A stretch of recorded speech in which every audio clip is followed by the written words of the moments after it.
যে স্কুলগুলোতে যদি 3-4 জন বন্ধু মিলে যে কোনো একটা পেটকে যদি পালে এবং সেই পেটটা সম্পর্কে তারা বলবে, বড় করবে, একটি চিন্তা আছে আমার মধ্যে।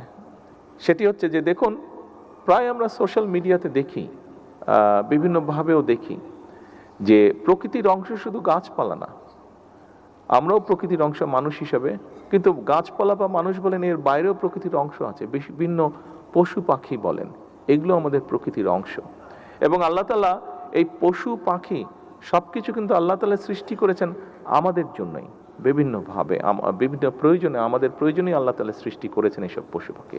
কিন্তু আমরা বিভিন্ন সোশ্যাল মিডিয়াতে অনেক সময় দেখি, বুঝেই হোক না বুঝেই হোক, আমাদের মধ্যে অনেকেই আছে যারা পশু পাখির প্রতি খুব নির্দয় হয়ে থাকে, বিভিন্নভাবে নির্দয় আচরণ করে পশু পাখির প্রতি।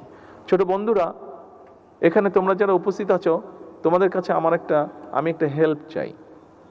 সেই হেল্পটি হচ্ছে, তোমরা যেমন গাছ লাগাবে প্রতি বছর একটা করে, যদি সম্ভব হয় তোমরা চেষ্টা করবে 2-3 জন বন্ধু মিলে এক একটা করে, সেটা মুরগি হোক, সেটা একটি গরু হোক, সেটা একটি হাঁস হোক, সেটা একটি খরগোশ হোক, সেটা একটি কচ্ছপ হোক, সেটা একটি ছাগল হোক, সেটা একটি বিড়াল হোক, অথবা সেটা একটি কুকুর হোক।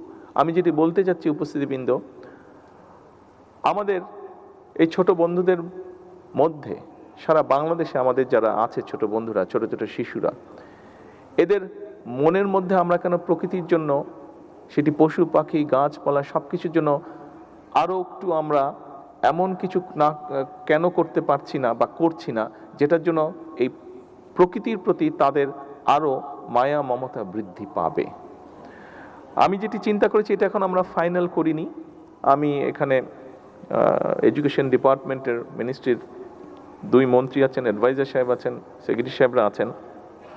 আমার মনে হয় আমরা যদি একটা পরিকল্পনা গ্রহণ করি যে স্কুলগুলোতে যদি 3-4 জন বন্ধু মিলে যে কোনো একটা পেটকে যদি পালে এবং সেই পেটটা সম্পর্কে তারা বলবে, বড় করবে, তাহলে আমি মনে করি তাদের মনটা যেরকম নরম হবে, সেটি প্রকৃতির প্রতি হোক, পশু পাখির প্রতি হোক, সেটি মানুষের প্রতি হোক, তাহলে আমরা একটি মানবিক বাংলাদেশ মনে হয় খুব সুন্দরভাবে গড়ে তুলতে পারবো।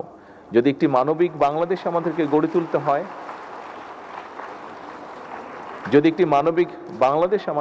তুলতে হয়, তাহলে অবশ্যই আমাদের এই যে ছোট কোমলমতি শিশুগুলো আছে, তাদেরকে আমাদের মানবিক মানুষ হিসাবে গড়ে তুলতে হবে। আমরা যদি মানবিক মানুষ হিসাবে তাদেরকে গড়ে তুলতে পারি, তাহলেই আমরা মানবিক বাংলাদেশ গড়ার ক্ষেত্রটি রচনা করতে পারবো।